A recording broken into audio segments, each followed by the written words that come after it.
September 23rd, 1944. The sky above Alsace, France. Erich von Stahl's hands gripped the control stick like a drowning man clutches driftwood. Below him, the patchwork fields of occupied France spread out in endless squares of green and gold separated by thin lines of hedgerows that had stood for centuries. The Messerschmitt's engine roared with its usual mechanical confidence, a sound he had come to trust more than any human voice. At 28 years old, Erich was already a veteran of the sky. 67 confirmed kills, 67 enemy aircraft sent spiraling to Earth in flames or pieces. Americans, British, Soviets. He had shot them all. The tiny crosses painted on his fuselage told the story of his war in a language that needed no translation. But he had never felt fear, not real fear, not the kind that makes your stomach drop and your vision narrow to a single point. Not until this moment. The control stick was not responding. He pulled back, expecting the familiar resistance, the slight give that would send the aircraft's nose skyward. Nothing happened. The stick moved in his hands like a toy disconnected from reality. He pushed forward, anticipating the dive. Still nothing. The Messerschmitt began a slow, inexorable descent, utterly indifferent to his commands, responding to gravity alone. His breath caught in his throat. No, this was not possible. Not to him, not to Erich von Stahl, the eagle of the Western Front. The pilot other men whispered about with a mixture of fear and admiration. The altimeter spun backward. 800 meters. 750. The fields below grew larger, more detailed. He could see individual trees now, the dark shapes of cattle in a pasture, a farmhouse with smoke rising from its chimney. Sweat broke across his forehead despite the cold at altitude. It ran down his face, pulled in the collar of his flight suit. His heart hammered against his ribs. The engine continued its steady roar, mocking him with its normalcy. There was no explosion, no fire, no tracers stitching through his canopy. Just silence where control should have been. He tried the rudder pedals. They moved beneath his boots, but the aircraft ignored them. The ailerons. Nothing. Every surface that should have bent to his will had become as unresponsive as stone. The smell hit him then, something wrong with the hydraulic fluid. Not the usual mineral oil scent, but something acrid, almost like burning rubber. His mind raced through his training. Hydraulic failure. Total system collapse. But how there had been no warning, no pressure drop, no gradual stiffening. One moment the aircraft flew true. The next it was a coffin with wings, 600 meters now. The ground rushed up with terrifying clarity. Erich von Stahl had 2 minutes to decide. Ride the aircraft down and hope for a miracle landing in some farmer's field. Or pull the canopy release, trust the parachute, and bail out over enemy territory. 2 minutes to wonder what invisible hand had reached up from the earth to doom him. His fighter had become his coffin, and somewhere below, the men who killed him were waiting. But we are getting ahead of ourselves. To understand how Erich von Stahl came to be falling from the sky on that September afternoon, we must go back. Back to a cold orphanage in Munich. Back to a boy who had nothing and believed in everything. The year was 1923. Erich was 7 years old. His parents had been merchants in Munich, small shop owners who sold fabric and thread to housewives and tailors. Respectable people, hardworking. They were not rich, but they were not starving either, which in those days was something close to prosperity. Then came the hyperinflation. The money that could buy a loaf of bread one morning could not buy a slice by afternoon. His father's savings, carefully accumulated over years, became worthless in weeks. Paper marks that once represented security became kindling for fires. The riots came next. Desperate people fighting over food that disappeared from store shelves as fast as it arrived.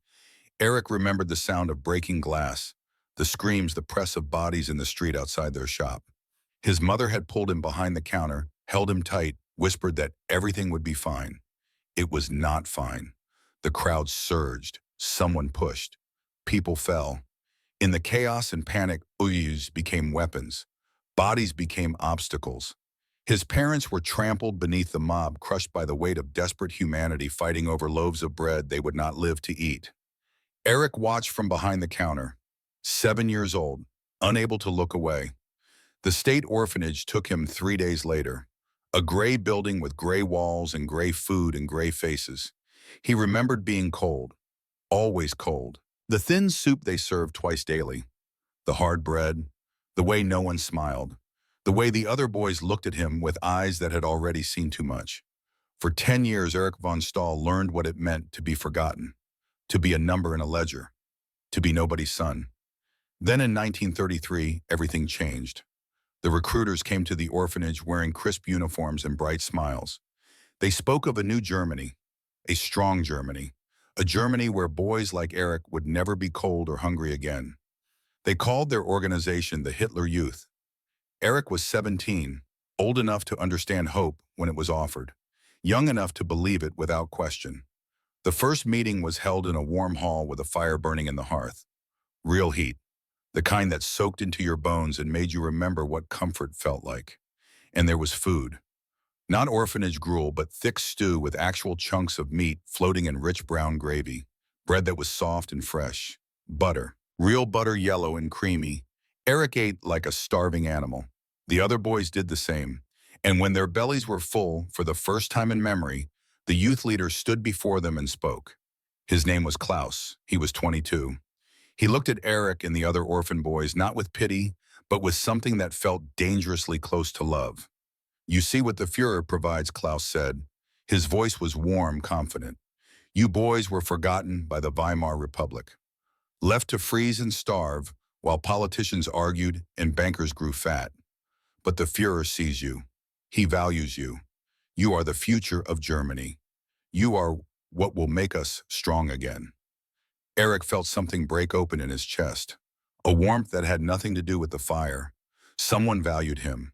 Someone saw him. Someone cared whether he lived or died. He would have followed Klaus into hell that very night. Over the next 6 years, the Hitler Youth gave Erich everything the orphanage had denied. Structure, purpose, brothers, a place to belong. They taught him to march, to fight, to believe in something larger than himself. And they taught him who to blame for the suffering he had endured. The Jews, the communists, the weak democratic politicians who had let Germany fall into chaos. The mongrel Americans with their mixed blood and decadent culture. All of them were responsible for his parents' death, for his cold childhood, for every moment of pain he had ever felt. It made sense. It gave his suffering meaning. And meaning for a boy who had spent 10 years meaning nothing to anyone was more intoxicating than any drug. The youth leaders told him about America, a country of cowboys without discipline, criminals with guns, weaklings who valued comfort over strength.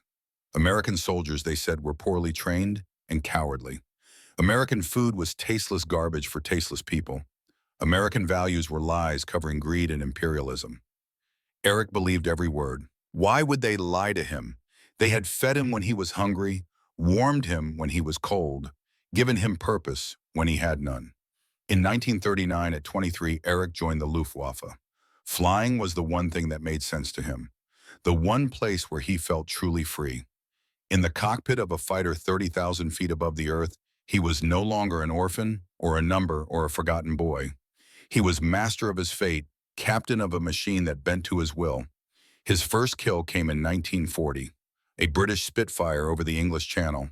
The enemy pilot had been good, but Erich was better. He closed to firing range, pressed the trigger, watched the tracers walk across the Spitfire's fuselage. The British fighter shuddered, rolled, began its death spiral toward the cold water below. Erich felt nothing, no triumph, no guilt, just the satisfaction of a job done well. The enemy pilot was an abstraction, a target, an obstacle between Germany and greatness. By 1944, he had 67 such kills. Americans, British, Russians. It did not matter. They were all the same. All enemies of the Reich. All pestilence to be removed from the sky. His squadron mates called him Ice. Not because he was cruel, but because he felt nothing. Emotion was weakness. The Führer had taught them that. Duty was strength. Purpose was everything. Erich had duty. He had purpose. He had brothers in the squadron who would die for him as he would die for them. What else did a man need now, falling toward the French countryside with dead controls and 2 minutes to live? Erich discovered what he had been missing all along. Fear. 500 meters. The decision could not wait any longer. He reached for the canopy release. Pulled. The Perspex dome blew away with a bang, and the wind hit him like a fist.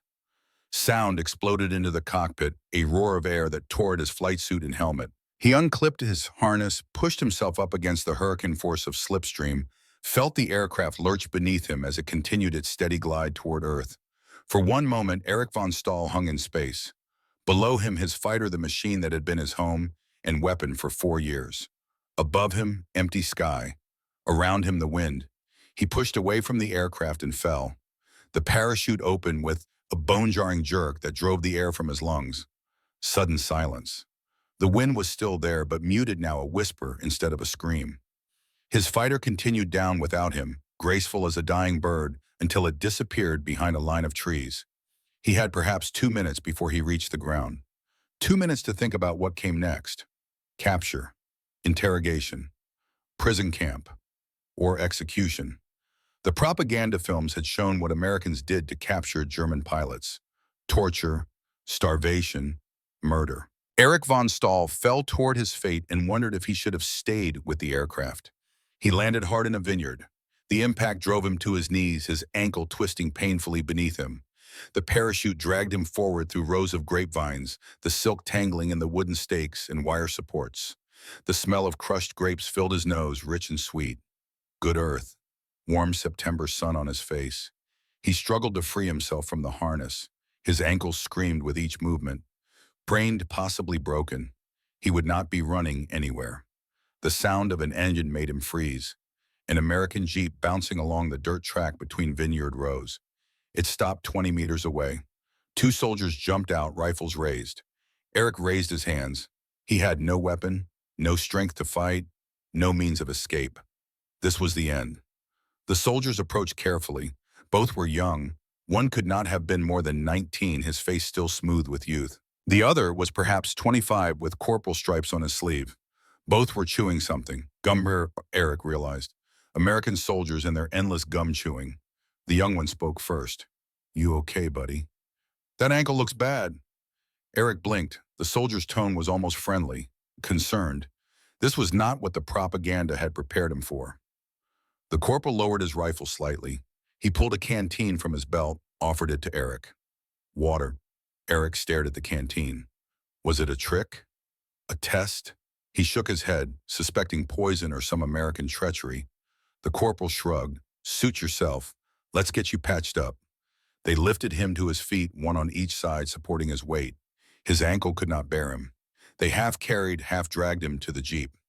Erich waited for the blows, the rifle butts to his ribs, the casual cruelty he had been told to expect. It never came. A medic arrived 10 minutes later. A black man. Erich had never seen a black person before except in propaganda posters showing them as primitive savages. But this man's hands were gentle as he examined Erich's ankle, his touch professional and careful. He spoke softly while he worked, explaining each step. "Looks like a bad sprain. You'll live. I'm going to give you something for the pain." The morphine came from a small syrette. The medic broke the seal, found a vein in Erich's arm, injected the dose. Within seconds, warmth spread through Erich's body. The sharp edge of pain dulled to a manageable ache. "Why you help enemy?" Erich asked in broken English. The words felt strange in his mouth. The medic looked at him with eyes that held no hatred, no contempt, just tired compassion. "Because you're hurt, and we're not animals." Those words stayed with Erich through the Jeep ride to the collection point, through the processing at the field headquarters, through the long night in a guarded tent with 30 other captured German soldiers. They circled in his mind like birds that could not find a place to land. We're not animals, but the propaganda had said Americans were animals. Brutal, uncivilized, less than human. Yet the first American Erich had met showed him more kindness in 5 minutes than his own officers had shown in 5 years. Something was wrong. Either the Americans were lying with their kindness, or everything Erich believed was a lie. He did not sleep that night. He could not. The interrogation came 2 days later. A small room, a table, 2 chairs, an American captain in clean uniform sitting across from him. The man was perhaps 40 with sharp eyes and a tired face. Name, rank, serial number. The captain asked the questions Erich expected. "Unit, squadron. How many aircraft operational at your airfield? Where were you based? What were your orders?" Erich gave only what the Geneva Convention required. Name, rank, serial number. Nothing more. The captain nodded as if he had expected this. Fair enough. You want some food? Again, Eric felt that strange dissonance. In Germany, captured enemies were given minimal rations, just enough to keep them alive for questioning. But the Americans spoke of food as if it were a normal thing and expected courtesy. The food arrived on a metal tray. Eric stared. Scrambled eggs, fluffy and yellow and still steaming. 4 strips of bacon thick, cut crispy at the edges. 2 pieces of toast with butter melting into the bread. A cup of real coffee with cream already added. The smell was overwhelming. Salt, smoke, butter, coffee that smelled like coffee, and not the ersatz grain mixture they called coffee in Germany. Eric had not eaten in 36 hours. His stomach cramped with sudden desperate hunger. But he did not move. This had to be a trick. No one gave prisoners this kind of food. The propaganda films had shown American POW camps, thin soup, moldy bread, starvation. The captain watched him. Then deliberately he reached across the table, picked up a strip of bacon, took a bite. He chewed, swallowed, smiled. It's not poisoned. Look. He took another bite. And honestly, you look like you could use a meal. Still Eric hesitated. The captain pushed the tray closer. It's yours. Geneva Convention says we feed prisoners of war. And we got plenty. Eric's hands moved before his mind could stop them. He picked up the bacon. It was still warm, slightly crispy, the fat rendered and clear. He had heard of American bacon. The propaganda called it fat garbage for fat Americans. But this smelled like nothing he had ever known. He bit. The taste exploded. Salt and smoke and rendered fat and a hint of sweetness he could not identify. His eyes went wide. He had eaten meat in Germany, yes. Sausage before the war. Mystery meat in thin wartime soup. But this was different. This was rich. This was real. He ate the second strip, then the third. His hands shook. He could not help himself. The eggs were fluffy and buttery and seasoned with something that made his tongue sing. The toast crunched between his teeth, butter soaking into every fiber. The coffee was hot and bitter and sweet, all at once. The captain watched with a small smile. Good, huh? Eric did not answer. His mouth was full. But his hands reached for the 4th strip of bacon, like a man reaching for salvation. For the first time in 28 years, Eric von Stahl felt shame. Not for losing the fight, not for being captured, but for how good the enemy's food tasted, for how much he wanted more, for the terrible thought that crept into his mind unbidden and unwelcome. If this is how they feed prisoners, what lies did they tell us about everything else? That night, processed and tagged and assigned to a transport group, Eric lay on a thin mattress in a holding barracks and thought about bacon, about a medic who called him human, about a captain who shared food with an enemy. The foundation of everything he believed was beginning to crack. The journey to America took 12 days. 400 German prisoners packed into the hold of a Liberty ship crossing the Atlantic. Bunks stacked 3 high. The smell of unwashed men and diesel fuel and salt water. The constant roll and pitch of the ocean. Most of the prisoners were seasick for the first 3 days, but they were not treated like animals. The bunks were clean. There was enough space to move. They were fed twice daily. Not luxury food, but real food. Stew with vegetables, bread that was not moldy, occasionally fruit, fresh apples. Eric had not seen a fresh apple in 2 years. He spent those 12 days in a strange fugue state, caught between what he had been taught and what he was experiencing. Around him, other prisoners talked in low voices. Some were defiant, still true believers in the Reich. Others were like Otto, an older prisoner who had been a school teacher before the war. Otto was 43. He had lost most of his fanaticism somewhere between Stalingrad and his capture in France. He spoke to Eric in the quiet hours between meals. I heard they send us to labor camps in Texas. Texas. Eric knew the name from cowboy films the Hitler Youth had shown to mock American culture. Cowboys were supposed to be undisciplined, violent, stupid. Labor camps, Eric repeated. Like concentration camps. Otto shook his head. Work camps, farms. We work, they pay us in camp script. 80 cents a day. Eric could not believe it. They pay prisoners, Geneva Convention. Americans follow the rules. Over the 12 days, Eric observed the American guards. They were young, some barely 18. They did not beat prisoners, did not scream orders. One guard, a kid from Kansas with freckles and red hair, tried to practice his German with Eric. After the war, I want to visit Germany, see the castles. Eric stared at him. You want to visit your enemy? The kid smiled. War won't last forever, buddy. People ain't enemies. Governments are. Those words joined the medics in Eric's collection of impossible things. On October 15, 1944, the ship arrived in New York Harbor. Eric stood on deck with 300 other prisoners, watching the Statue of Liberty emerge from the morning mist. That massive green woman with her torch held high, a symbol he had been taught to mock. Give me your tired, your poor, your huddled masses yearning to breathe free. A bitter thought rose in Eric's mind. Easy to be free when you're an ocean away from war. Easy to talk about liberty when you've never known occupation. But another voice, smaller and more insistent, whispered underneath. Or maybe they're free because they believe in freedom. Maybe that's what makes them strong. Eric von Stahl pushed the thought away. But it would not stay buried. The train from New York to Texas took 3 days. Eric watched America pass by the window. Endless farmland. Small towns with church steeples. Highways with cars that looked new and well-maintained. People who did not look starved or frightened. This was the enemy country.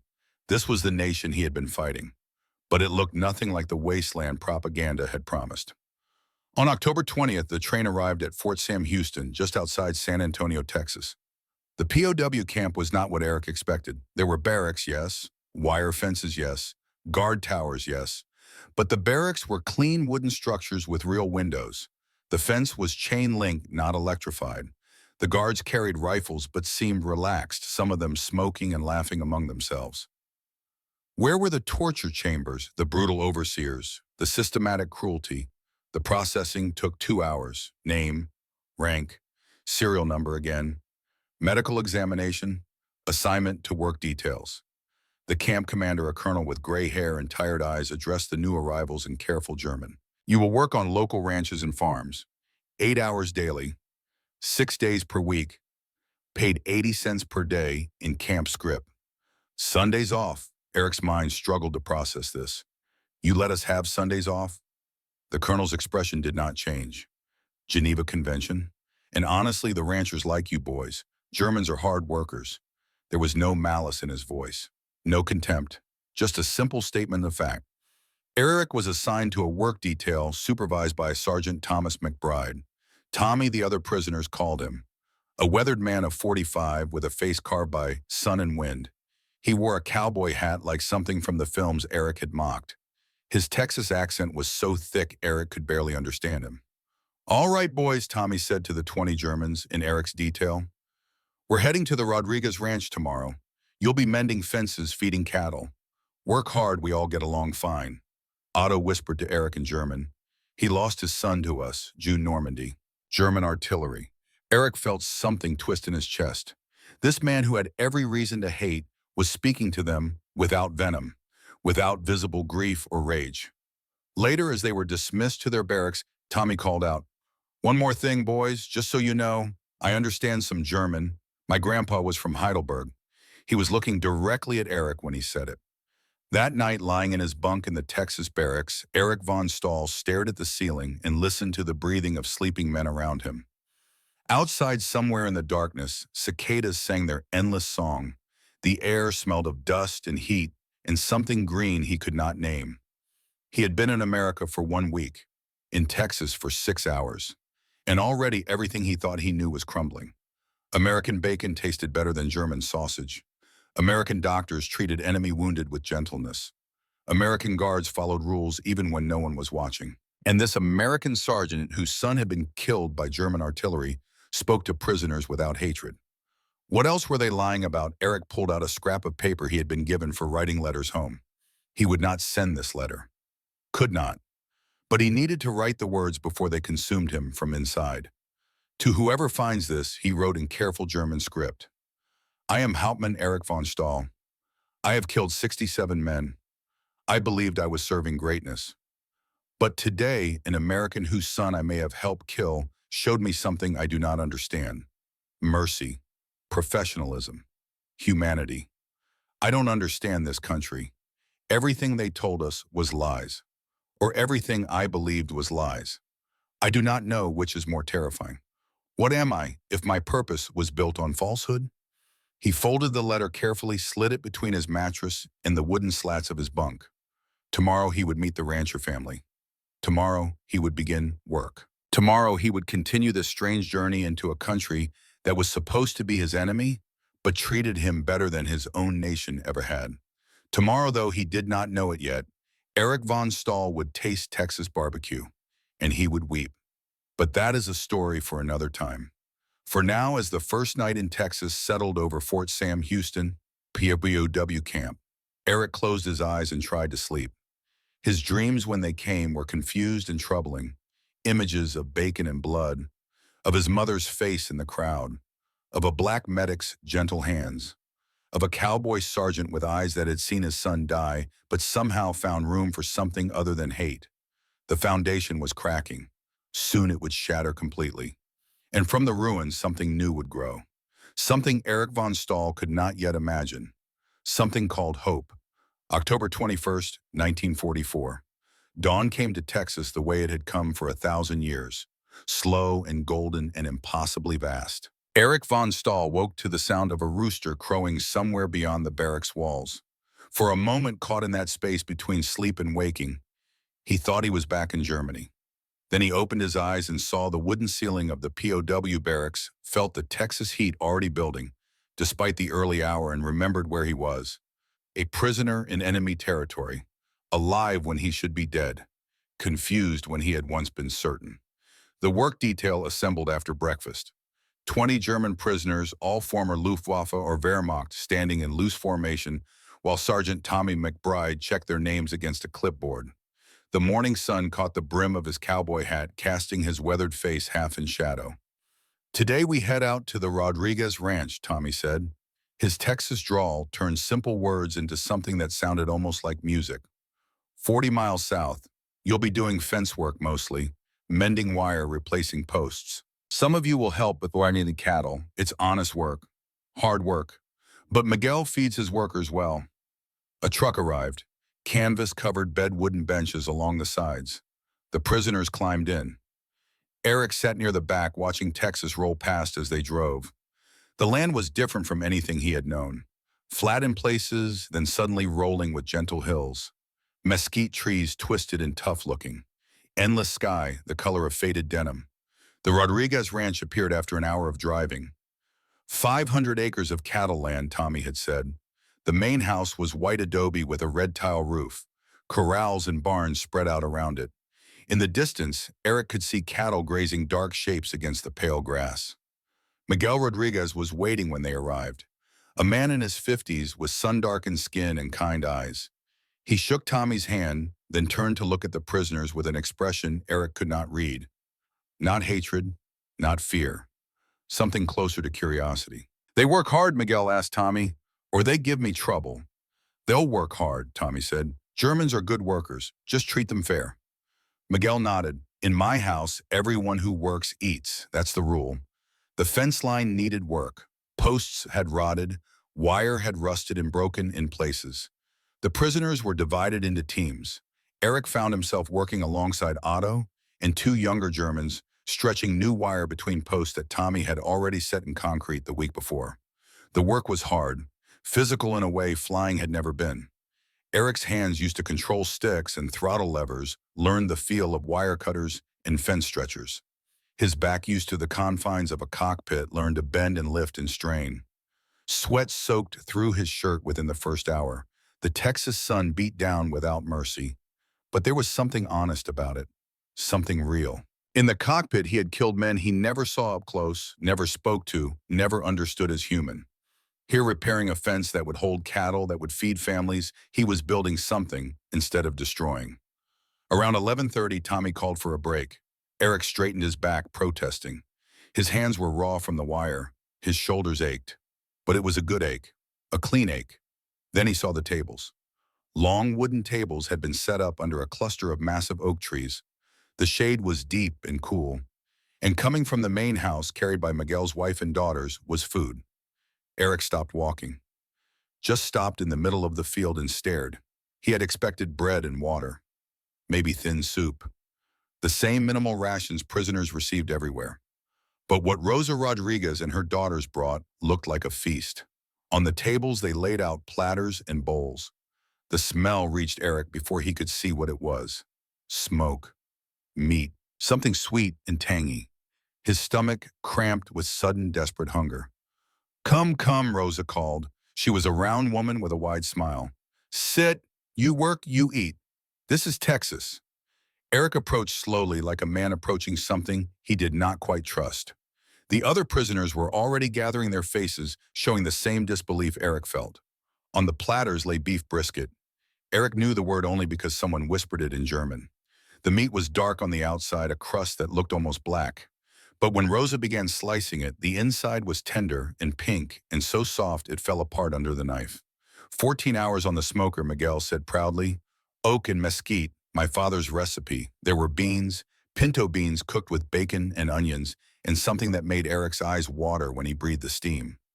Jalapenos, Rosa said, seeing his expression. She smiled. Not too hot. You can handle it. Corn on the cob, still steaming. Butter melting down the yellow kernels pooling at the bottom of the bowl. Salt crystals catching the light. Cornbread, golden squares that crumbled when you touched them. Sweet and savory at once. A huge pitcher of sweet tea. So cold that condensation ran down its sides. So sweet that Eric could smell the sugar from 3 feet away. And at the end of the table like something from a dream peach cobbler. Fruit bubbling in syrup under a golden crust. The smell was intoxicating. Cinnamon and butter and summer peaches. Sit, sit, Rosa insisted. No standing. We eat together. Eric sat. His hands shook as he reached for a plate. This could not be real. No one fed prisoners this kind of food. This was food for family, for celebration, not for enemy soldiers. Otto beside him whispered in German, Mein Gott, this is how they feed workers. Eric picked up a slice of brisket with trembling fingers. The meat was so tender it broke apart. He raised it to his mouth. Bit. Time stopped. The meat dissolved on his tongue. Smoke and pepper and salt and fat so rich it coated his mouth. The bark crunched between his teeth, giving way to tenderness underneath. It was not just food. It was something beyond food. It was comfort made solid. It was care rendered in smoke, in time and heat. Eric had never tasted anything like it. In Germany, even before the war, beef was expensive, a luxury for special occasions. During the war, it had disappeared completely. Mystery meat and thin soup. That was all they had. But this was what meat was supposed to be. He ate the beans, the bacon flavor mixed with something spicy that made his tongue burn and his eyes water, but in a good way. A way that made him feel alive. He ate the corn butter running down his chin. He ate the cornbread, the sweetness, a shock after years of hard black bread. And then he reached for the cobbler, warm peaches in thick syrup, the crust buttery and crumbling. He took a bite. Something broke inside him. Erich von Stahl, who had killed 67 men, who had bombed cities and strafed columns, and felt nothing, began to cry. Not loud sobs, not the dramatic grief of fresh loss, just tears running down his dirt-stained face, cutting tracks through the dust and sweat. They fell into his plate, mixing with peach syrup. Otto put a hand on his shoulder. Eric, you okay? Eric could not speak, could not explain what was happening. How could he tell Otto that he was weeping, not from sadness, but from the terrible realization that the enemy fed prisoners better than the Fuhrer had ever fed his most loyal soldiers? That these people, these Americans he had been taught to hate, were showing him more kindness in one meal than he had received in 28 years of life. He was crying because everything he believed was ash, and he was sitting under Texas oak trees, tasting peach cobbler and learning what it meant to be treated like a human being. Tommy watched from the end of the table, said nothing, just watched with eyes that understood more than Eric could know. Later, when the meal was finished and the prisoners were returning to work, Miguel approached Tommy. That one cried, the pilot, he's sick. Tommy shook his head slowly. No, he ain't sick. His world just broke in half. Food does that sometimes. Kindness does that. Can't hate people who feed you like family. Miguel nodded. My abuela used to say the same thing. The fastest way to a man's heart is through his stomach. She meant it about love, but I think it works for hate too. Hard to hate folks who treat you good. That afternoon, Eric worked harder than he had ever worked in his life. Not because he was forced to, not because he feared punishment, but because he wanted to earn the meal he had been given, wanted to prove he was worth the kindness shown to him. When the truck took them back to camp that evening, he was exhausted and sunburned, and his hands were bleeding from wire cuts. But something in him felt clean for the first time in years. The weeks passed, October became November. Eric's work detail went to the Rodriguez ranch 3 times a week. The other days they worked on other farms, other ranches. Every place fed them well. Every place treated them like workers, not prisoners. Every place chipped away at the propaganda that had shaped Eric's entire worldview. He gained 15 pounds. His skin turned brown from the Texas sun. His hands developed calluses. His muscles, soft from years of sitting in a cockpit, became hard from real labor. And slowly, carefully, he began to let himself believe that maybe, just maybe, everything he had been taught was a lie. One morning in early November, Tommy pulled Eric aside after breakfast. "You ever ridden a horse?" Eric blinked at the unexpected question. "No, never." Tommy smiled. "Can't spend time in Texas and not learn to ride. Come on, I'll teach you." This was irregular. Eric knew that. Fraternization with prisoners beyond work supervision was discouraged. But Tommy either did not care or had permission Eric did not know about. They walked to a small corral behind the motor pool. Inside stood a chestnut mare already saddled. She was beautiful in a way Eric had not expected. Powerful but graceful. Her coat gleamed in the morning sun. "This is Rosie," Tommy said. 8 years old, gentle as they come. She won't hurt you if you don't hurt her." Eric approached slowly. The horse watched him with dark eyes that seemed almost intelligent. She was bigger up close than he had expected. Taller, more muscular. "Let her smell you," Tommy said. "Horses sense fear, and they sense intent. Be calm." Eric held out his hand. Rosie lowered her head, nostrils flaring, breathing in his scent. Her breath was warm and smelled like grass. She nickered softly and then pushed her nose against his palm. "She likes you," Tommy said. "Now mount up." Getting into the saddle was awkward. Eric had to try 3 times before he managed to swing his leg over. The saddle was hard leather, worn smooth by years of use. The stirrups felt wrong until Tommy adjusted them, and the height made him dizzy. He was at least 6 feet off the ground. "Relax your grip," Tommy said. "You are holding the saddle horn like it's a control stick. She'll feel your tension." "Breathe," Eric tried, forced his hands to loosen, forced his back to straighten. The horse shifted beneath him, a living warmth that moved with its own rhythm. Tommy took the lead rope, began walking Rosie around the corral. Slow circles. The horse's gait was smooth rolling like waves on a calm sea. Eric's death grip on the saddle horn gradually eased. "Talk to her," Tommy said. "Let her know you're there." Eric did not know what to say to a horse, so he whispered in German. Soft words. Nonsense words. The same gentle sounds he had heard mothers use with children back before the war. Rosie's ears swiveled back, listening. After 10 minutes, Tommy let go of the lead rope. Eric's heart jumped. "Wait, I cannot do this alone." "You can. Just gentle pressure with your knees. Click your tongue like I showed you." Eric clicked. Rosie walked forward. Alone. Free. Under Eric's control, but also teaching him patience with his mistakes. For the first time since being shot down, Eric von Stahl felt something he had forgotten existed. Peace. They rode for half an hour. Tommy stood in the center of the corral, calling out instructions, corrections, encouragement. By the end, Eric was walking Rosie in figure eights, stopping her, starting her, even managing a slow trot that nearly threw him, but did not. When they finished, Tommy helped Eric dismount. Eric's legs were shaky. His inner thighs would be bruised tomorrow. But he was smiling. Actually smiling. They sat on the top rail of the corral fence, watching Rosie drink from a water trough. The November sun was warm. The air smelled of dust and horse and something indefinably Texan. Tommy pulled out a cigarette, offered one to Eric. Eric did not smoke, but took it anyway.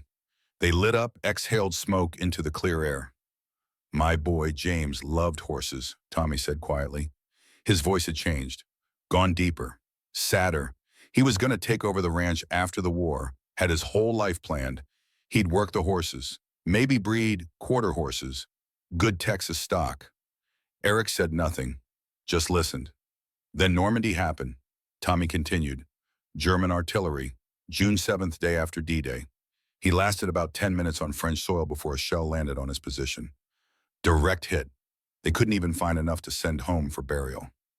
I am sorry, Eric said quietly. Tommy looked at him. You sorry because you're German? Or sorry because a boy died? Both. Tommy nodded. You might have been there. June 1944. You flew sorties against the Allies during the invasion. Yes. Tommy was quiet for a long moment. Then why am I teaching you to ride his horse? I do not know. Eric said honestly. Because hating you won't bring him back, Tommy said. His voice was steady, but Eric could hear the pain underneath. And you ain't the enemy, boy. The war is. You were just a soldier doing what soldiers do. Same as James. Tommy turned on the fence rail, looked directly into Eric's eyes. You know what James would have wanted? In his last letter home, he wrote to me about the Germans they fought. He said, Dad, these boys are just like us. Scared, missing home, fighting because their country told them to. When this is over, I hope we can forgive them. Otherwise, what's the point of any of it? Eric felt something crack in his chest. The last wall, the final defense.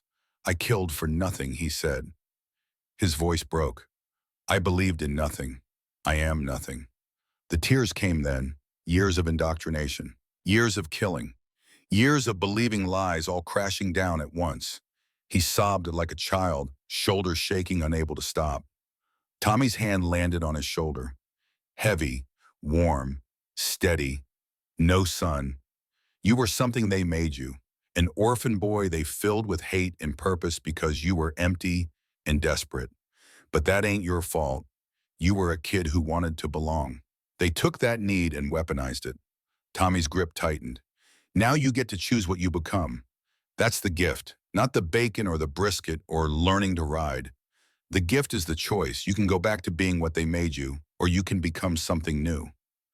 Eric wept until he had no tears left. Tommy sat beside him through all of it, hand on his shoulder, saying nothing, just being present in the grief. When it was over, Eric felt hollow, emptied out, but also somehow lighter. December came. The Texas winter was nothing like German winters. Cool at night, but warm during the day. No snow, no ice, just clear skies and crisp air. The camp mail call came on December 15th. Most prisoners received nothing. Germany was falling apart. The postal system was chaos. But Eric's name was called. One letter, thin paper, German military post. He opened it in his bunk hands, trembling. The return address was his old squadron. The handwriting belonged to Major Gruber, his former commanding officer. The letter was short, curt, written in the formal military style Eric knew well. Hauptmann von Stahl. We received word you are alive in American captivity. The Führer's enemies will attempt to break you, torture you for information. Be strong. Remember your training. Remember who you are. Germany is winning. New miracle weapons will turn the tide. The V-2 rockets. The jet fighters. Final victory is certain. The Reich will last 1,000 years. Do not believe enemy propaganda about German defeats. It is lies meant to demoralize you. Stay strong, stay faithful. Heil Hitler. Eric read it 3 times. Each time the words felt more hollow. Germany is winning. But Eric had seen the Luftwaffe formations shrinking week by week before his capture. Had seen the fuel shortages. The replacement pilots, younger and younger, barely trained. Torture. But the Americans had given him bacon and brisket and taught him to ride horses. Enemy propaganda. But everything the Americans had told him had been true. Everything the Reich had told him had been lies. He pulled out paper and pencil. Began to write a response he knew he would never send. Major Gruber, you say they torture us. They feed us steak and peach cobbler. You say they lie about defeats. I saw our formations falling apart before I was shot down. You say the Reich will last 1,000 years. I think it will last until the fuel runs out. You say, remember who I am. That is the problem, Major. I am not sure I ever knew. He folded the letter carefully. Put it with the other letter hidden under his mattress. Confessions to no one. Truths he could not speak aloud. Otto found him sitting on his bunk staring at nothing. Bad news from home. Eric shook his head. Just lies. All of it was lies. Otto sat down beside him. You think we were wrong about everything. Eric looked at his friend. I think we were lied to about everything. The question is what we do with that knowledge. Christmas came to Fort Sam Houston, POW camp, on December 25, 1944. The American command, recognizing that most German prisoners were Lutheran or Catholic, allowed them to celebrate. The camp chapel was decorated with a small tree. There was a service in German. For a few hours, the prisoners could pretend they were home. But the real surprise came in the afternoon. Tommy McBride appeared at Eric's barracks dressed in clean clothes instead of his uniform. He held a folded piece of paper. Permission slip, he said, showing it to the duty guard. Prisoner Von Stahl, Christmas furlough, 6 hours. The guard checked the paper, shrugged, waved them through. Eric followed Tommy to a truck in stunned silence. Where are we going? My place, Tommy said. Figured you should have a real Christmas dinner. Been cleared with the CO. He lost a son, too. He understands. The drive took 30 minutes. Tommy's ranch was small, maybe 50 acres. A white farmhouse with a porch that wrapped around 2 sides. Corrals and a barn. In the distance, a few head of cattle grazed. Inside the house was simple but clean. Photographs covered the walls. Eric recognized a younger Tommy in some of them. And James, smiling in his army uniform, smiling on a horse, smiling at life. Tommy saw Eric looking. That's him. That's my boy. He looks happy. He was. Tommy's voice was soft. He loved this place. Loved the horses and the work and the land. War took him from all that. The table was set for 2, and on it, a feast. Roast turkey, golden brown, still steaming. Mashed potatoes with gravy pooling in a crater at the center. Green beans with slivers of bacon mixed in. Cranberry sauce dark and jeweled. Rolls so soft they seemed to glow. And at the end, a pumpkin pie that smelled like spices Eric could not name. I made it all myself, Tommy said with a hint of pride. Been cooking since dawn. Figured if I'm doing this, might as well do it right. They sat. Tommy carved the turkey with practiced efficiency. Passed Eric a plate piled high. Why do you do this? Eric asked. I could be the man who killed James. Tommy set down the carving knife. Could be. But probably not. You flew fighters. James died from artillery ground fire. Different weapon, different battle. Still, I'm German. I am your enemy, were Tommy corrected. Past tense. War's almost over. Everyone knows it. And I'll tell you something my boy wrote in his last letter. He said he hoped when it was all done we could forgive them. Because otherwise, what was the point of any of it? Tommy looked at Eric with eyes that had cried all their tears. You carrying enough guilt for both of us. I can see it eating you. So I'm going to say something James would have said. You don't have to carry it alone. Eric's vision blurred. I do not deserve forgiveness. None of us do, Tommy said quietly. But that's what makes it grace. You can't earn it. You can only accept it. They ate in companionable silence for a while. The turkey was moist and flavorful. The potatoes were creamy. The cranberry sauce was tart and sweet. Eric ate slowly, savoring each bite, trying to memorize this moment. An enemy and the father of a man who might have been his victim, sharing Christmas dinner in a Texas farmhouse. When the meal was finished, Tommy disappeared into a back room. He returned carrying a small wrapped package. For you. Eric's hand shook as he unwrapped it. Inside was a photograph in a simple wooden frame. James McBride sitting on Rosie, the same horse Eric had learned to ride. The boy was grinning at the camera, young and alive, and full of future. Eric turned it over. On the back, written in Tommy's careful handwriting, for Eric. This is what you're protecting now. Not the past, the future. Eric could not speak, could only hold the photograph and weep for the 3rd time since coming to Texas. Tommy let him cry. When it was over, he poured them both coffee, and they sat on the porch watching the sun set over the Texas hills.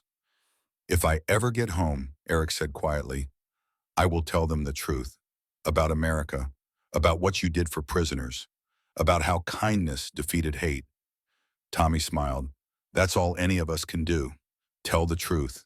Live it. As the sun touched the horizon, painting the sky in shades of orange and gold, Eric von Stahl made a silent vow.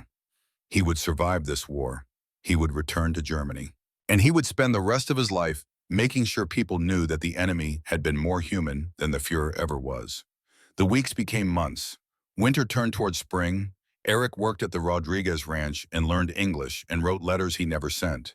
The war in Europe ground toward its inevitable conclusion.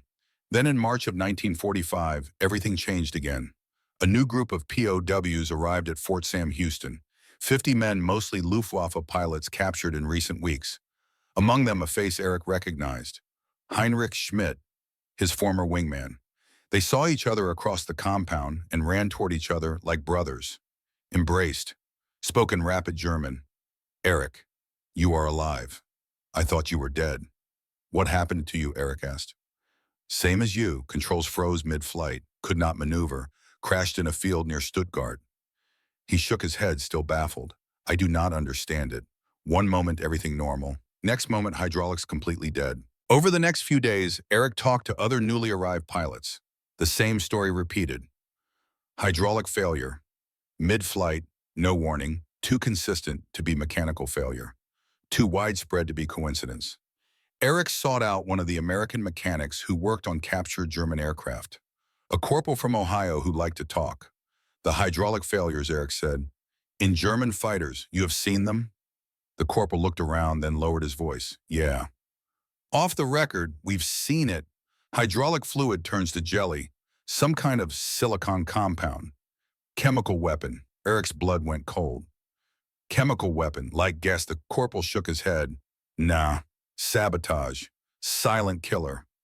Some OSS operation. They deployed it through French resistance, I heard. Contaminated your hydraulics while planes were parked. By the time you took off, it was already activating. 30 minutes later, controls freeze solid." Eric's mind raced. Someone had poisoned his aircraft. Not shot him down in honorable combat, sabotaged him on the ground, while his fighter sat defenseless. But also that sabotage had given him time to bail out. If he had been shot down in combat at 400 miles per hour, he would be dead. The slow failure had saved his life. The weapon designed to kill him had given him a chance at survival. "Who deployed it?" Eric asked. "This chemical." The corporal shrugged. "OSS guys, a lot of them, but there's one guy, he's actually here, visiting the base, debriefing us on chemical weapons for the Pacific Theater. Captain Jack Thornton. He deployed most of it in France." The name meant nothing to Eric, but the knowledge that the man who destroyed his aircraft was here at this base, walking these same grounds, filled him with a confusion he could not name. Should he hate this Captain Thornton? The man had killed Eric's squadron brothers, had brought down the Luftwaffe without firing a shot. But he had also given Eric this life. The bacon, the brisket, Tommy, Rosie, the chance to learn the truth. That night, Eric wrote another letter he would never send. "I learned today that an American named Jack Thornton destroyed my aircraft with a chemical weapon. He killed at least 40 of my comrades. He brought down German fighters without honor, without combat, just silent poison in our hydraulics. I should hate him. By all rights, by all my training, I should want him dead. But if he had not sabotaged my plane, I would not have tasted Rose's brisket, or ridden Rosie through Texas hills, or spent Christmas with Tommy, or learned that the enemy was more human than my own leaders. Does that make me a traitor, or does it make me free?" The next morning, Eric sought out Tommy. "I need to tell you something," Eric said. They sat under the oak tree where Eric had first cried over barbecue. "I know who shot me down, the weapon that destroyed my aircraft. It was an American chemical weapon, and the man who deployed it is here, at this base." Tommy was quiet for a moment. "You want to meet him?" "I do not know," Eric said honestly. "What would I say?" Tommy looked at the horizon. "Maybe thank you, maybe I hate you, maybe both. But you won't know till you face him." That afternoon, Eric stood outside the camp headquarters building. Through the window, he could see a man in captain's uniform. 36 maybe. Weathered face, dark hair. But what struck Eric most were the eyes. Sad eyes, haunted eyes. Captain Jack Thornton looked nothing like Eric expected. He was not celebrating, not triumphant. He looked like a man carrying the weight of ghosts.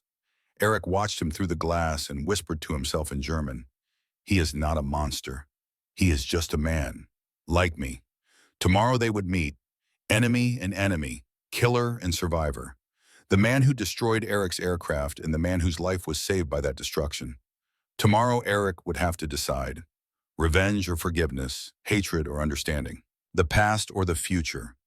He stood there as the sun set watching Jack Thornton through the window and wondered which choice would define the rest of his life. March 20th, 1945. Fort Sam Houston, Texas. The room was small, a table, 2 chairs, no guards. Tommy McBride stood in the corner, arms crossed, watching. The camp commander had arranged this meeting at Eric's request with one condition. Whatever happened in this room stayed in this room. Eric von Stahl sat in one chair, hands folded on the table. His heart hammered against his ribs. In 4 months as a prisoner, he had faced many things. Uncertainty, confusion, the collapse of everything he believed. But this was different. This was facing the man who had almost killed him. The door opened. Captain Jack Thornton entered. He stopped when he saw Eric, just stopped halfway through the doorway and stared. For a long moment, neither man spoke. Jack was older than Eric had expected from the glimpse through the window. 36, maybe 37. His face was weathered, lined with something deeper than age. His uniform was clean and pressed, but his eyes were what Eric could not look away from. Hollow eyes, haunted eyes, eyes that had seen things and could not unsee them. "You are one of them," Jack said finally. His voice was rough, like a man who had not slept in days. "One of the pilots," Eric nodded. "Hauptmann Eric von Stahl. I flew Messerschmitt 109. You destroyed my aircraft. September 23rd. Alsace region." Jack moved slowly to the other chair, sat down heavily. "Yes, that was one of mine. 16 aircraft contaminated that night. I am sorry you survived." The words hung in the air. Eric blinked. "You are sorry I lived," Jack closed his eyes. "No, I mean, I do not know what I mean. I did not know you, did not know any of you. You were just targets, numbers in a report, aircraft to be removed from the sky." "I killed 67 men," Eric said quietly. "I did not know them either. But I remember some. A British pilot, August 1940. He waved at me before I shot him down. Friendly wave like we were sportsmen. I killed him anyway. A Russian, 1942. I saw his parachute catch fire. He screamed all the way down. I did nothing." Eric leaned forward. "You killed my friends. I killed yours. We are the same. Except you gave me a gift." Jack looked up sharply. "What gift?" "When my controls froze, I had 2 minutes to think. 2 minutes falling. I thought about my life. 28 years. And what did I have? Medals for killing. Scars from believing lies. No family, no love.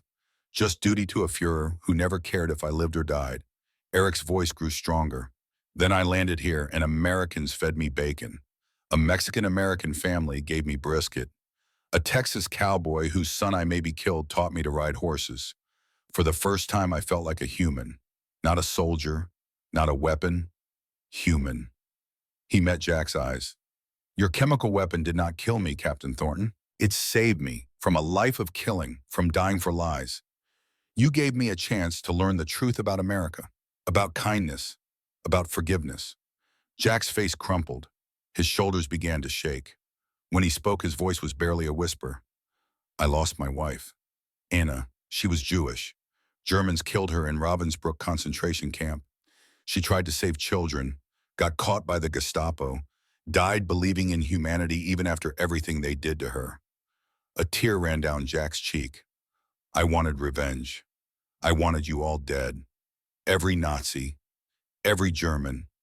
I did not care if you had families, dreams, futures. I just wanted you gone. Erased. I created a weapon that killed silently. No trace. No warning. Just death from the sky. And I felt nothing. Until now." Jack looked at Eric with eyes full of pain. "You are supposed to be dead. A number in a report. But you are real. You ride horses. You cry over brisket. You are a person. And I almost killed a person." Tommy stepped forward from the corner. His boots made soft sounds on the concrete floor. "You boys are more alike than you think," Tommy said. His Texas drawl was gentle. "You both killed for countries that did not care about you. You both lost people you loved. You both carry ghosts no one else can see. Question is, you going to let those ghosts drive you apart or bring you together?" Eric turned to Jack. "Captain Thornton, if you could go back, would you still deploy the weapon?" Jack was quiet for a long time. To stop the war? Yes. To kill you specifically? No. But I did not know you existed. You were abstract, a target. Same for my 67 kills, Eric said. All abstract, until I crashed. Until Americans showed me that the enemy has a face, has a heart. The enemy is just another broken man trying to survive a war he did not start. Tommy walked to the table, placed a hand on each man's shoulder. You boys keep talking in circles. Come to my place tonight. Have dinner. Can't solve the world's problems on an empty stomach. And I think you need to break bread together. Literally. Jack looked up at Tommy. You want us to have dinner? Together, Tommy smiled. My boy James wrote me something in his last letter. He said the German boys were just like our boys. Scared, missing home, fighting for reasons they barely understood. He said when the war ends, we got to find a way to forgive. Otherwise, what was the point of all the dying? He squeezed both shoulders. You two got a chance most soldiers never get. A chance to sit across from the enemy and see him as human. Do not waste it. That evening, Eric and Jack sat at Tommy's kitchen table, the same table where Eric had spent Christmas. The photographs of James still watched from the walls. Tommy had been cooking it all afternoon. The smells filling the small house were almost overwhelming. Fried chicken golden and crispy, mashed potatoes with butter melting into white peaks. Collard greens cooked with ham hock until they were tender, cornbread the same recipe Eric remembered, and apple pie cooling on the counter, filling the air with cinnamon and sugar. This was my boy's favorite meal, Tommy said, setting platters on the table. Every Sunday, this is what we ate, after church, as a family. He sat down with them. Eric, tell Captain Thornton about the first time you tasted American food. Eric looked at Jack. It was bacon, at the interrogation center. I thought it was a trick, too good to be real. I ate like a starving animal. Then I was ashamed. Why ashamed, Jack asked. Because the enemy gave me better food than my own country ever did. Everything I believed started breaking with that first bite. What did you believe, that Americans were weak, decadent, evil? That National Socialism was saving the world from corruption? And now Eric's voice was steady. Now I think maybe the corrupt ones were us. Maybe we were the evil ones. And it took bacon and brisket and a cowboy's kindness to show me the truth. Jack was quiet for a moment. Then he began to speak. My wife Anna believed in humanity, even when the world was burning, even when they arrested her. She wrote me one last letter from the camp. It said, do not let this make you hate. Hate is what they want. Love is how we win. His voice broke.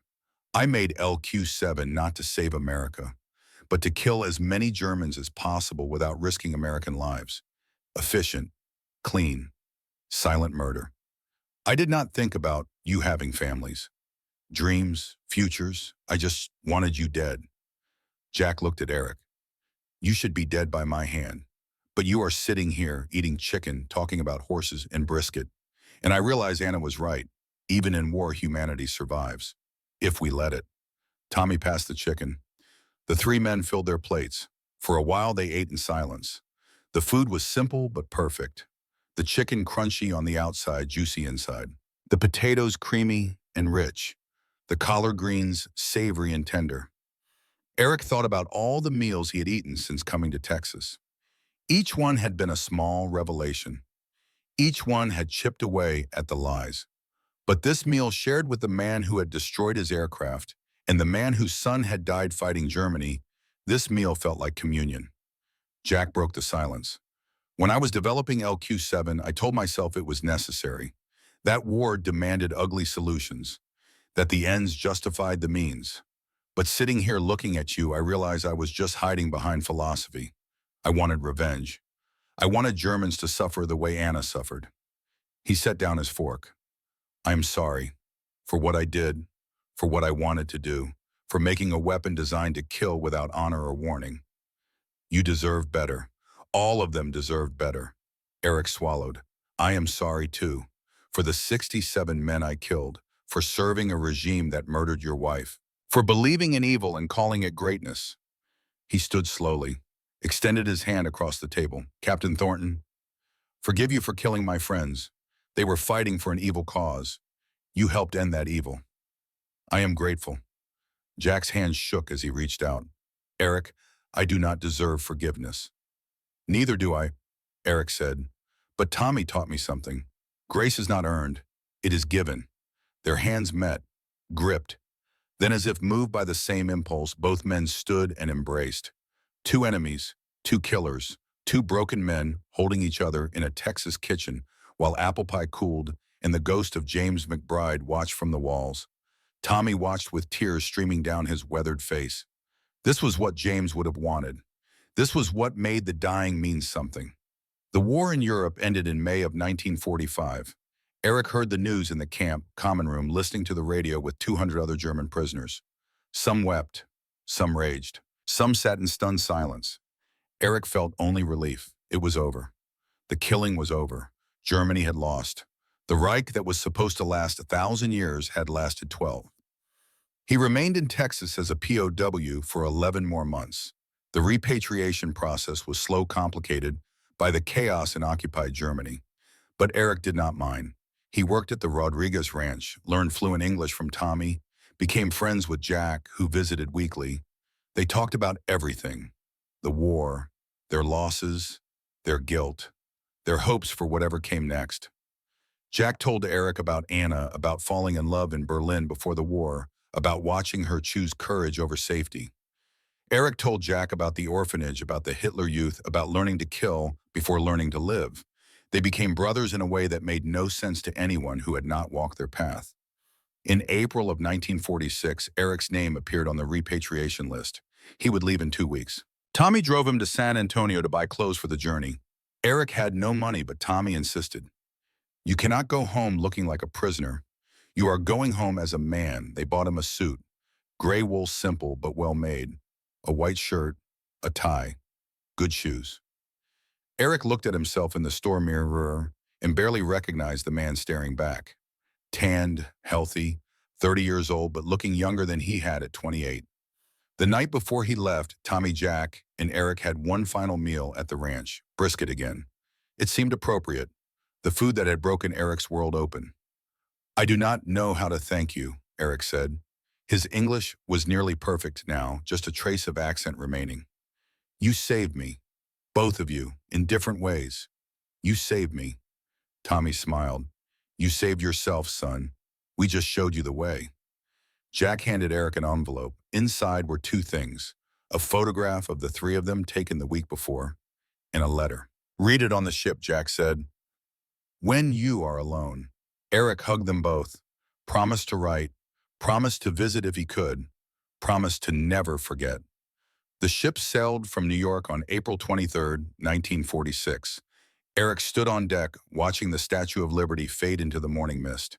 He was going home to a country that no longer existed, to a Germany broken and occupied and trying to figure out how to rise from its own ashes. In his cabin, he opened Jack's letter. Eric, it began. By the time you read this, you will be on your way to a Germany neither of us would recognize. The country you fought for is gone. The lies you believed are exposed. The Führer you served is dead by his own hand in a bunker. You have a choice now. You can carry the guilt of what you did for the rest of your life. Let it consume you, destroy you. Or you can do what Anna would have wanted, what James would have wanted, what Tommy and I want.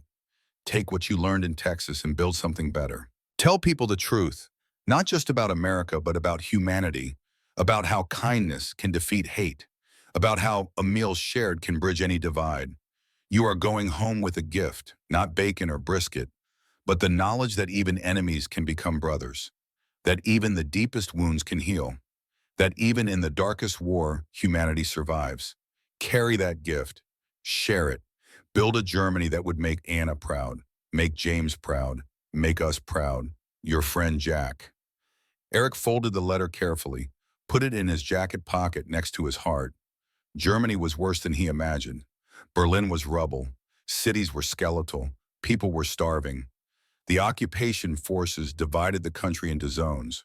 The Soviets in the east, Americans, British, French in the west. Eric settled in the American zone, in Berlin. He found work as a translator. His English learned in Texas made him valuable to the occupation authorities. He translated documents, facilitated meetings, helped American officers understand German civilians, and German civilians understand American authority. He married in 1950, a widow named Greta who had lost her husband at Stalingrad. They had 2 daughters. He never spoke much about the war, except to say he had been a prisoner in Texas and the Americans had treated him well. He wrote to Tommy and Jack twice a year. They wrote back. The letters were lifelines across the ocean. Reminders that friendship could survive anything. In October of 1961, Eric received a letter with American stamps, Jack's handwriting. But the tone was different. Dear Eric, it began, I have sad news. Tommy passed away last month. Heart attack. It was peaceful. He died on his ranch, the place he loved most. In his will, he left something for you. I am coming to Berlin next month for business. Can we meet? There is something I need to give you in person. Your brother Jack. Eric sat at his kitchen table in Berlin and wept. Tommy was gone. The man who had saved him with brisket and horses and grace. The man who had shown him what forgiveness looked like. Greta found him crying, put her arms around him, asked what was wrong. A good man died, Eric said. The best man I ever knew. November 1961. West Berlin was an island of democracy surrounded by communist East Germany. The wall had gone up 3 months earlier, dividing the city. The Cold War was at its height. The world teetered on the edge of another disaster. Eric met Jack at a cafe near the Kurfürstendamm. They saw each other through the window, and both men smiled. Jack was 53 now, gray at the temples, lines deeper. But his eyes were lighter than Eric remembered. Some of the haunting had faded. They embraced like the brothers they had become. You look good, Jack said.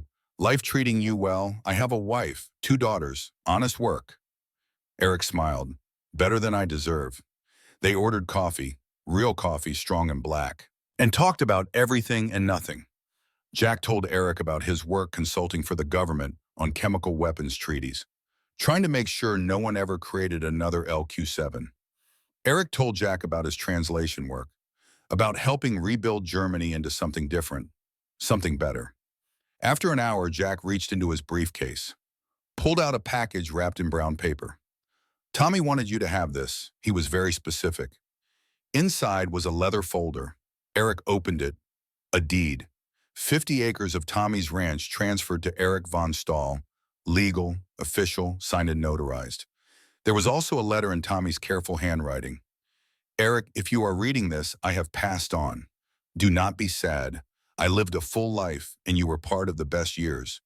I am leaving you 50 acres of the ranch. Not because you deserve it, though you do, but because you understand what it means. It is not land, it is a second chance. It is proof that enemies can become family. There is also a box.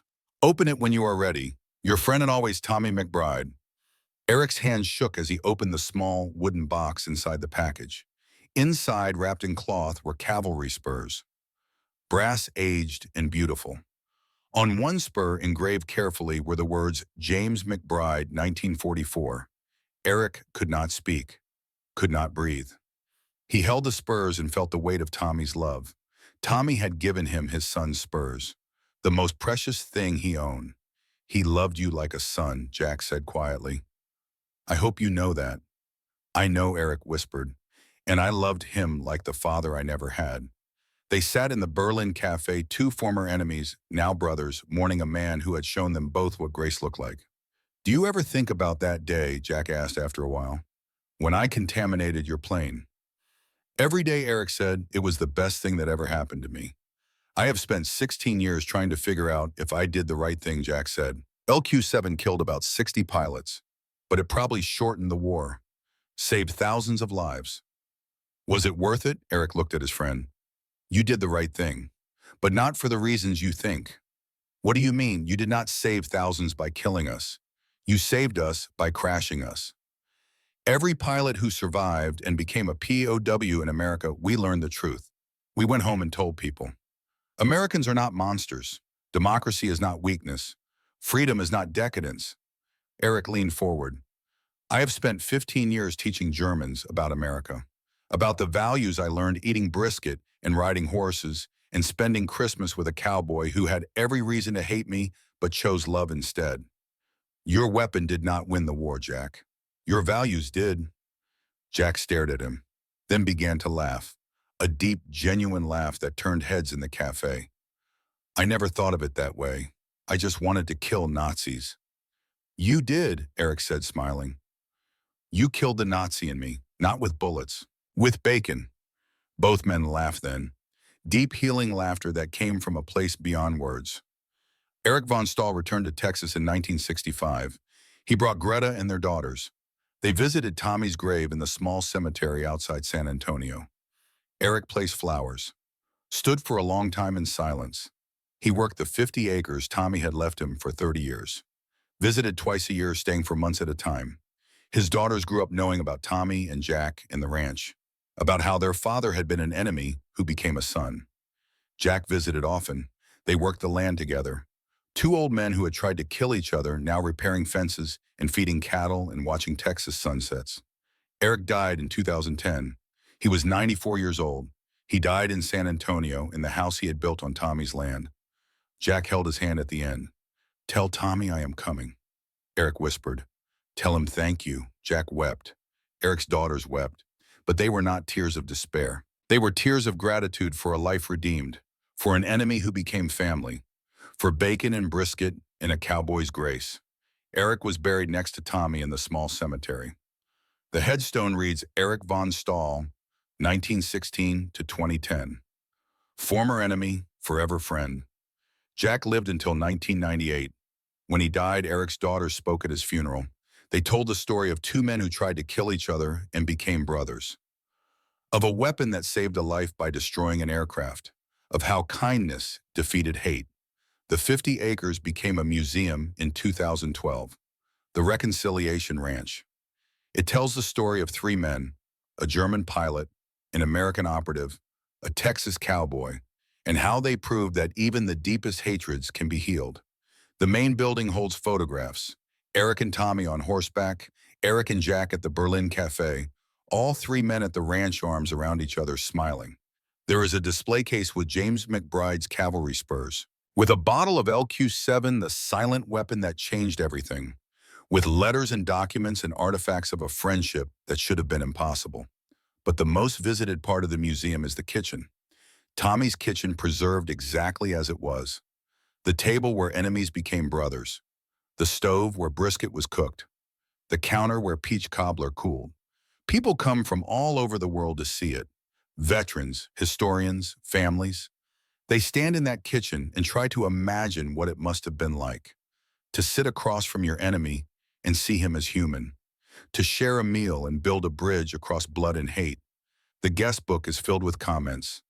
Thank you for showing us what forgiveness looks like. This gives me hope for the world. If they could forgive, maybe we can too. What can we learn from Eric von Stahl's journey? The museum's final display asks this question and offers 5 answers. First, propaganda dies when it meets reality. Eric believed lies until he tasted American food and felt American kindness. Truth is more powerful than any weapon. Second, enemies are just people we have not fed yet. The fastest way to a man's heart, even an enemy's heart, is through his stomach. Sharing a meal is sharing humanity. Third, forgiveness is the ultimate weapon. Not bullets, not chemicals, but grace given to those who do not deserve it. That is what changes the world. Fourth, American values work, not because we are perfect, but because we believe freedom, dignity, and kindness are worth fighting for, and worth showing to our enemies. Fifth, one meal can change a life. Eric von Stahl was transformed by bacon brisket and peach cobbler. What we offer to others, even our enemies, matters more than we know. The men and women who served in World War II understood this. They fought evil with everything they had, but they also showed mercy. They could have treated prisoners like animals. Instead, they treated them like humans. They could have sought revenge. Instead, they offered redemption. That is what made America great then. That is what can make us great now. The museum ends with a video Eric recorded in 1995, 5 years before his memory began to fail. He sits on the porch of the ranch house looking out over the land Tommy left him. His English is perfect now, only the faintest trace of accent remaining. People ask me, he says to the camera, do you regret being shot down? Do you regret being captured? He smiles. I tell them, being shot down destroyed my aircraft. Being captured by Americans destroyed my hate. I lost one and gained infinity. His eyes grow distant. If I could go back, would I change anything? No. Because that crash, that silent weapon gave me the greatest gift. A second chance to be human. He looks directly at the camera. Thank you, Captain Thornton. Thank you, Sergeant McBride. Thank you, America. You saved this enemy. And in doing so, you showed the world what true strength looks like. Not the strength to kill, but the strength to forgive. The video ends. The screen fades to black, and on it, white letters appear. In memory of all prisoners of war who found humanity in captivity, and all guards who showed mercy to enemies. May we never forget that even in the darkest war, the light of human kindness can never be fully extinguished. Outside the museum, the Texas sun sets over the land Tommy loved, over the 50 acres where enemies became family, over the soil that holds the bodies of two men who should have been strangers but became brothers. The wind moves through the mesquite trees. Somewhere in the distance, cattle low. The land endures, the story endures, and in kitchens and dining rooms across America and Germany and the world, people sit down to share meals. They break bread together. They talk and laugh and sometimes cry. They build bridges across the things that divide them. Because that is what Eric learned in Texas. That is what Tommy taught him. That is what Jack came to understand. The greatest weapon is not the one that destroys. It is the one that redeems. It is not hatred that wins wars. It is love that wins the peace. And sometimes if we are very lucky, if we are very brave, that love begins with something as simple as bacon, as ordinary as brisket, as American as peach cobbler, shared with an enemy under a Texas sky. This is the legacy of the last enemy. Not death, not destruction, but life, redemption, and the eternal truth that kindness in the end always defeats hate. Always.